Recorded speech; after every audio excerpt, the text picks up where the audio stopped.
Hello and welcome to Pokemon Part 66. And now we're talking getting our kicks on the Unova, Royal Unova route here. Speaking of which, I'm sure it's called the Royal Unova because it's based off the Queen Elizabeth II Royal Cruise Line.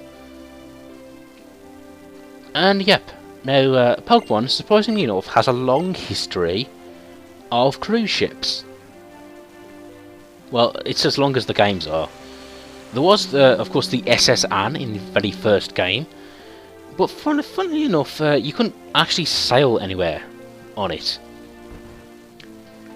But in this case, we do get a nice little trip here.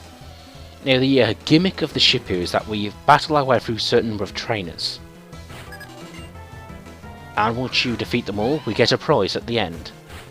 Now, the downside is well, you talk to random people, and some of them will turn out to be trainers, but some of them will just...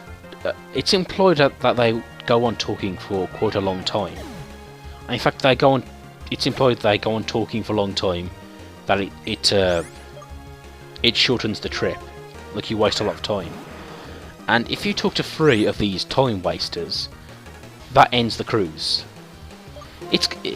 I'm probably making this sound more complicated than it really is, but they say you have like a limited amount of time to defeat these trainers, but in a sense it's not really about time. It's sort of a guessing game. You have to battle your way through the people on this cruise ship and hope that you encounter only trainers and that you don't talk to these sort of time wasters. It kind of like a game of Minesweeper in a sense. Speaking of which, I'm just looking to see if there's some sort of a strategy to this. Like, say if you defeat a trainer, will the person in the next cabin have more chance of doing it? Now, of course, this is only after you get the National Pokédex. Taking a ride on the ship costs 1,000 yen. The ship leaves Castelia City and journeys up Unova's eastern river, passing the Sky Arrow Bridge as it leaves Castelia City. It then travels up the river to Marvelous Bridge, before turning around and heading back to Castelia City. The boat features a deck allowing the player to view the sights as the ship travels. The ship also contains various trainers for the player to battle. I did not know that. Bulbapedia. The player will be informed of the number of trainers when boarding the Royal Unova, and will receive a prize if all the trainers are defeated. And I'm looking here, and there's some minor details about the embarking times. It's usually between 5 or 8, but it does change depending on the season.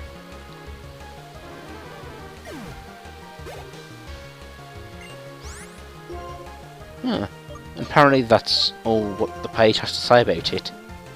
So I guess there isn't a sort of a strategy to defeating the ship easier. It is just essentially a guessing game. Trial and error, I suppose.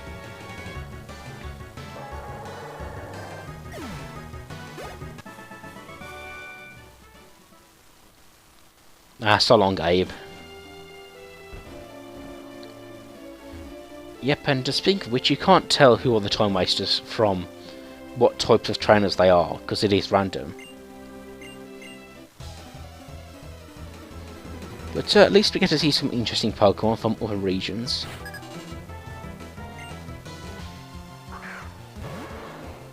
Taurus. I guess it's nice to see you again. It's honestly, I think Buffalo has the better design. I don't know, I just do. And just Buffalo Taurus here has 3 tails. Not sure why. He just does, I suppose. Whalelord, don't summon a Whalelord on a cruise ship, you'll capsize the thing. Ah.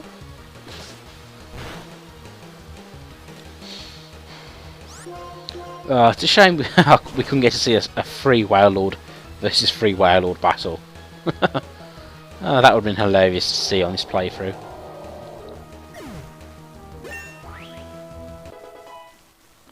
Of course, the Whalelord does represent the fetish Gen 3 had for water.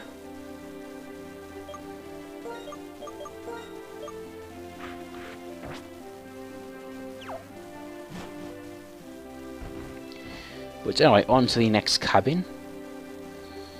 And I guess this is a really cool way of introducing the cruise ship. I'm trying to think, did one game have a train? Like, I know this game definitely has the subway, but... oh yeah, Gen 2 had the train, didn't it? We need an airplane now. You know, this place has an airport, it could be caught having like an airplane thing.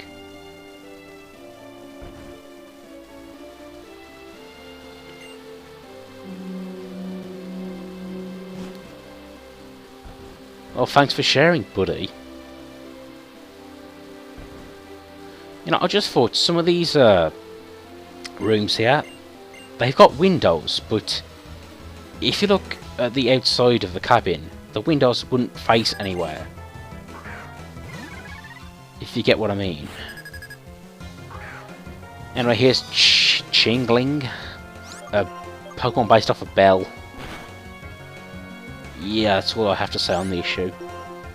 A steel psychic type, I suppose, I think.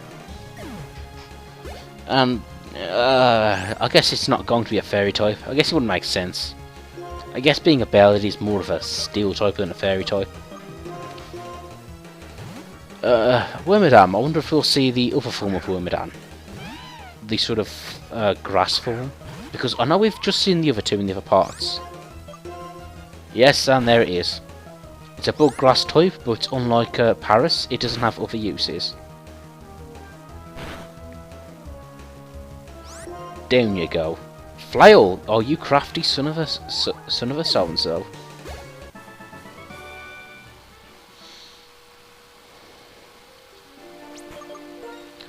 You call that a rare Pokemon? Please.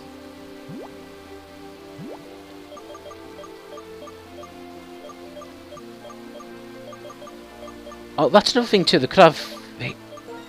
Oh, actually they do. I was about to say they should give healing items their own pocket, but they do. Yeah, I don't know, maybe you should actually use the PC for storing items, but... Which is what you have to do in Gen 1, because you would run out of item slots fairly quickly. But in this game, you can have everything with you. And honestly, even though it's a bit annoying searching through items, how annoying would it be if you were looking for a specific item, and then you realised you had to go all the way back to your PC to get it? I guess that will be the innovation for the next Pokemon series, have portable PCs. That would break the game, though. It really would.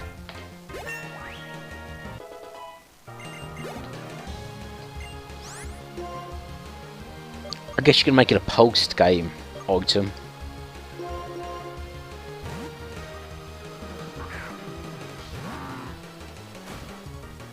Then I just thought it does let you do that in this game. When you catch Reshiram or Zekrom, it gives you the option of having that Pokemon in your party, and then teleport another Pokemon back to your PC. Houndoom here, looking pretty badass. And by the way, I want to see a Houndoom or Houndour in a regional Pokédex. Because when it was introduced in Gen 1, the only time you could catch a Houndour was in Route 15 back in Kanto. So it's not like you could raise like a really cool party and have your Houndoom part of it. And in other games it appears after you get the National Pokédex. So I would like a Houndour, right, in a place where you could catch it and then make it part of your regular team to fight the Elite Four, not a post-game exclusive or whatever. And speaking of which, in promotional material for X and Y, I think they might be doing that, because they show off a horde where you fight a whole pack of Houndour. Now of course I don't know what Pokemon will be available to you, but yeah, like I said, I want a Houndour available from an early point in the game, please. It's a demonic dog, it looks awesome. It's Apom, your Ash's mascot. Oh, you poor so-and-so. Double hit. It should actually be quite a cool move once Apon learns, like, double slap or whatever. Murkrow. Now I love Murkrow. I even like his specially evolved form in Generation 4, Honchkrow. Honchkrow is a badass. Oh, you're a wizard, Murkrow.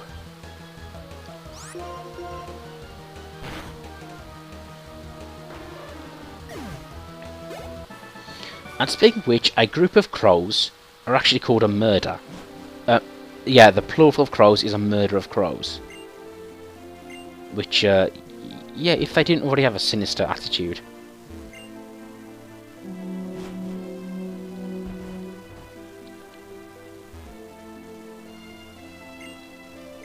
Let me see, I think I'm very nearly close to doing this. Yeah, just one more trainer to fight here, I think. You know, audience, I must have gotten really lucky to find all the trainers and none of the time wasters. It's almost as if I abuse save states on the DS emulator. Wrote him here. Apparently he's a reference to Flashman or something, and I foolishly use Earthquake when he's clearly there levitating. Now he's like a virtual creature, so he's an electric ghost type. And speaking of which, I always thought Porygon could have been like an electric ghost type. Oh, these sort of Alamona things.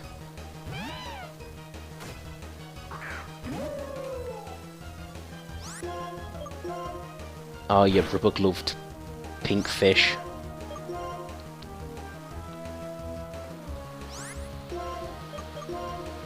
Yeah, speaking of which, Love Disc should be your pre-evolved form. It just should be.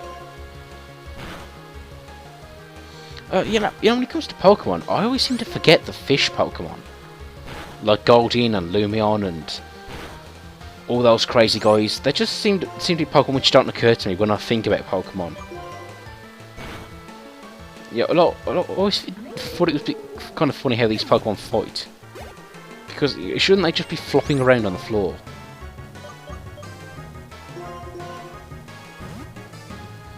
Yay, Butterfree.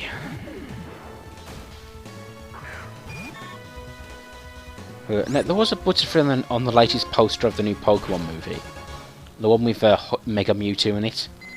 And I guess people thought that might be Ash's Butterfree, who's come back.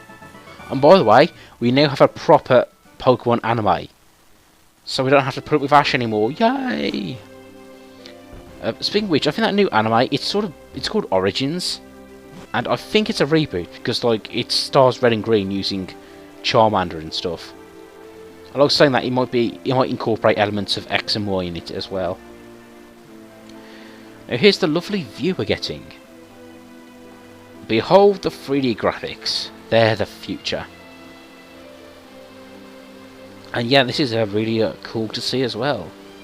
It doesn't do anything as such, but it is nice to see. Now, unfortunately, you can't walk around or anything. You're sort of stuck here.